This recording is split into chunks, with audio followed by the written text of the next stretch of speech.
ini. Pelosokon ini terpilih karena memiliki ilmu kebal tubuh dari macam-macam senjata tajam. Karenanya sangat disegani baik musuh maupun kawan.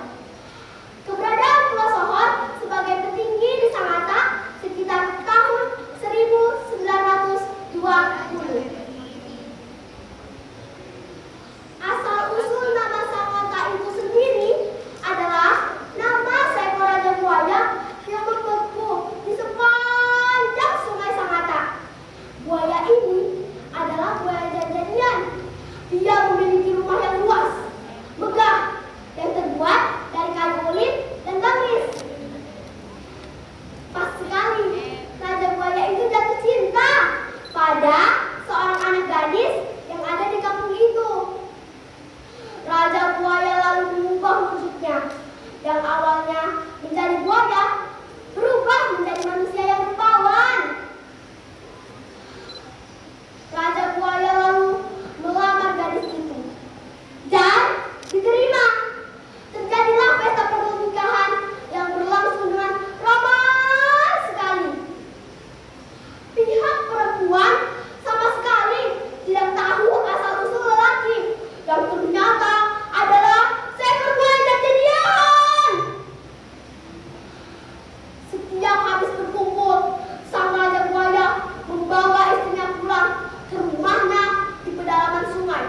Tetapi istrinya tidak menaruh curiga sama sekali.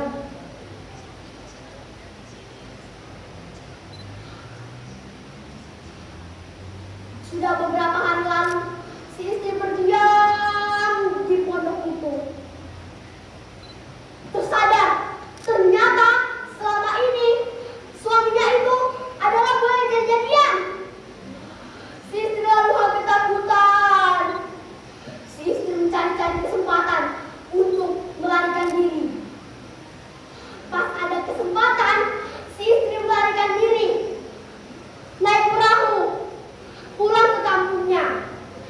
Si istri langsung bercerita ke keluarganya bahwa suaminya ini adalah buaya janjanian.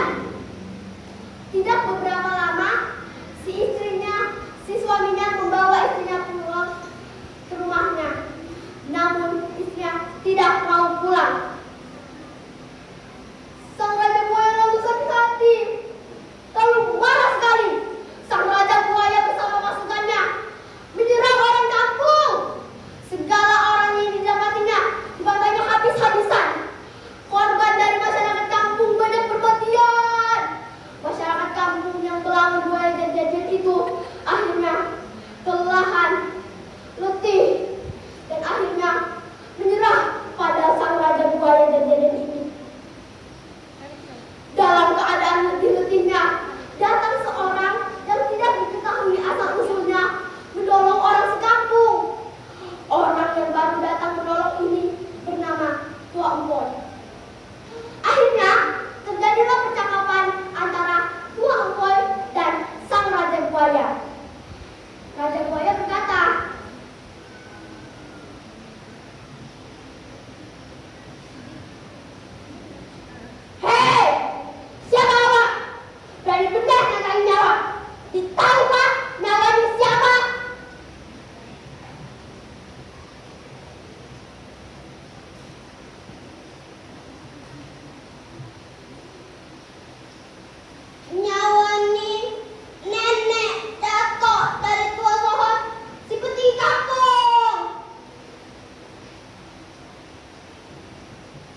Tuhan.